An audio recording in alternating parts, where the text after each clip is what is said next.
l'étude s'est intéressée à la poursuite du traitement anti-agrégant plaquettaire après la mise en place d'un stent actif. Comme vous le savez, le débat persiste pour savoir quelle est la durée optimale du traitement anti-agrégant plaquettaire double.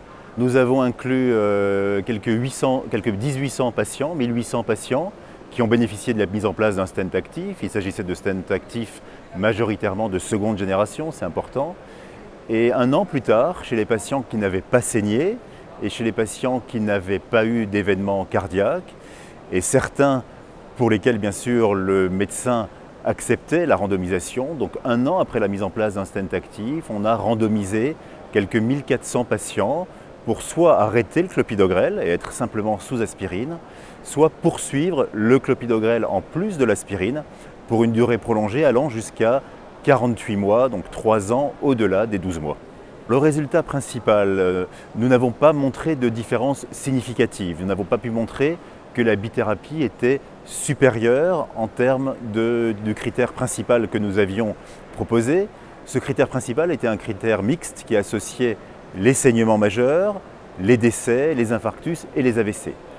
Néanmoins, il y a eu moins d'événements dans le groupe qui a poursuivi la bithérapie pendant 4 ans. On a montré que sur le critère thrombotique, c'est-à-dire pour éviter la récidive d'un infarctus, pour éviter un décès ou pour éviter un accident vasculaire cérébral, il y a une tendance très forte qui est à la limite de la significativité en faveur de la poursuite du traitement anti-agrégant plaquettaire prolongé. Donc cette étude s'inscrit en faveur d'une durée prolongée de la bithérapie chez des patients qui n'ont pas saigné la première année.